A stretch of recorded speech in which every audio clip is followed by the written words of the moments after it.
Spencer, you had a very much patched up side and they did really well. You got to be really disappointed the way the game went for you in the end.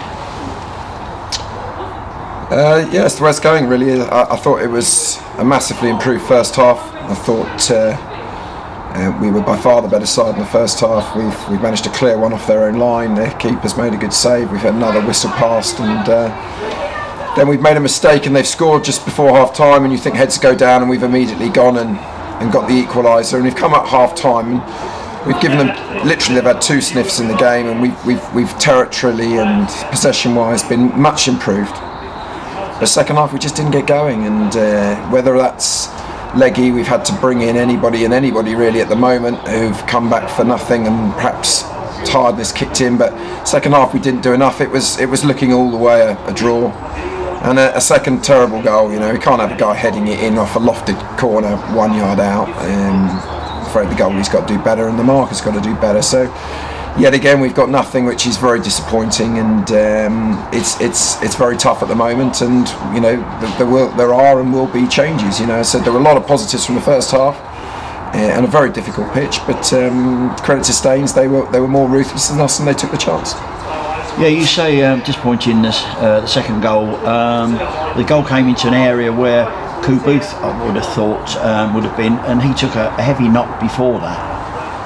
Yeah, but it's 1 yard off the.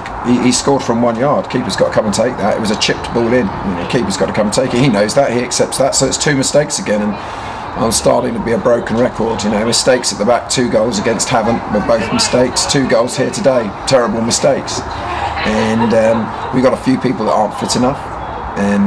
We're doing a lot off the pitch at the moment. There are incoming players. Players have left. And we've got a little bit of room, but it's a really tough challenge. There's no doubt about it with what we've got. And you look at the attendance today, which is incredibly poor for a lovely Saturday, and we're very disappointed. And you know, it's tough for this club at the moment. We keep saying it. We're trying to achieve something that is very difficult.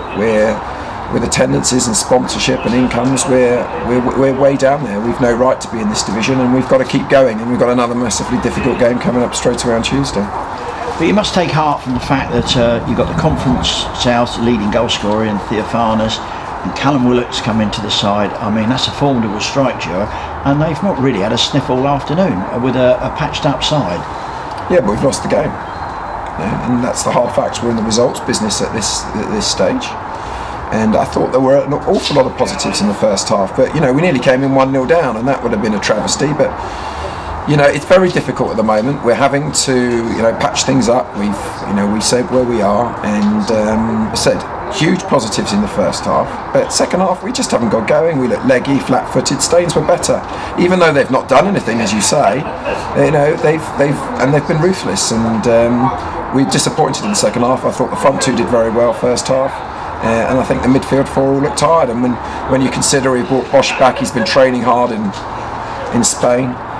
Merrick's come back and said he wants to fight to earn a place. All credit to him. And I thought for the first half he was decent. He made 1 mistake. The second half he's died on his legs. And Berry similar, and Bennett isn't fit enough at the moment. And you know, we're getting exposed with these things. And I suppose you look back and you say you're missing Lades, you're missing Doyle. Obviously we've just lost Donnelly, Tarpey. It's tough, but you know, we've got to keep spirits up and be positive for Tuesday night, and there may be still another 1 or 2 faces. We've got an international clearance on somebody that's starting to excite us in training, so we'll see what we can do. We've got to stick together, and we need the fans to turn up and give us that little bit of breathing space. Talking to Scott Donnelly, you must have been absolutely gutted to lose Scott Donnelly late last night. How did that go down in the dressing room?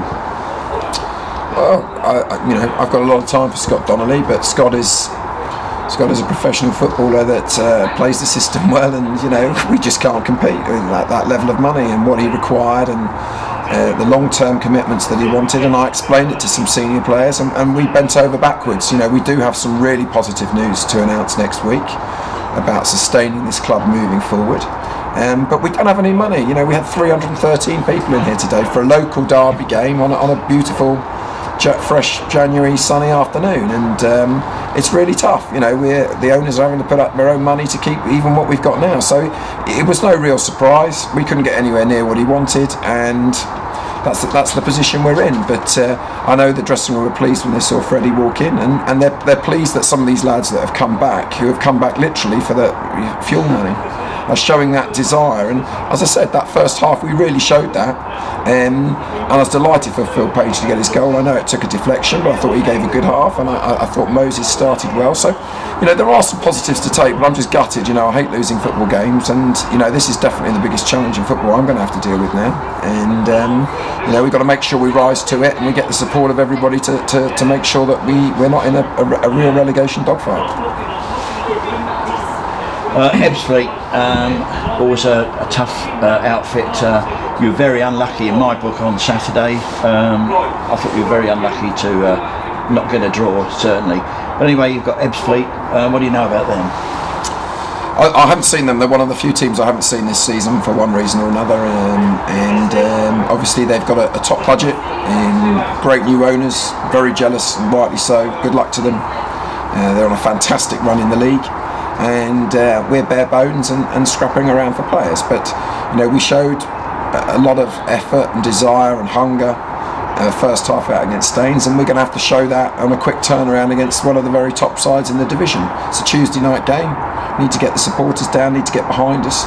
And as I said, the good thing about football, the games come thick and fast. We are in a rut, there's no doubt about it. I've got to make changes. Trying to make changes with no money is almost impossible, but you know, we're on it, we're working hard. It's almost 24 hours a day, and you know, we'll look forward to the game. And it's, you know, it's the David Goliath battle of the finances, I suppose, and we just got to hope the same result, and David does Goliath. But Staines last Saturday were one of the form sides, and looking at their squad, they've done really well. And the signing of Callum Willock was a major one for them, for experience, etc. But you know, you must be feeling sort of semi-positive. You're at home, and if you could put on a performance like last Saturday, you must have half a chance. Oh, we've always got half a chance. We've got to be positive. We've got to get everybody up. But you know, it's hard. You know, when you look at all these other sides spending the money they're doing, and you know, Staines, I said in my programme notes the other day, you know, they've probably for me been the second most improved side this season. All credit to them. But you know, they're still paying an awful lot more than we do, and it's tough when you've not got money. And you know, we don't have the support at the moment off the pitch. You know, we've got some fantastic people at the club, but it's really tough when you're begging and borrowing and trying to take players consistently, young players from lower level. And we've done it before, and I'm sure we'll do it again. We need people to get behind us. And there were positives, but you know, the best way that we can get people going again is to pick up a couple of results, and it's a tough match, but you know, we'll be right up for it. And as I said, it's 11 against 11, and fingers crossed we can get something from the game.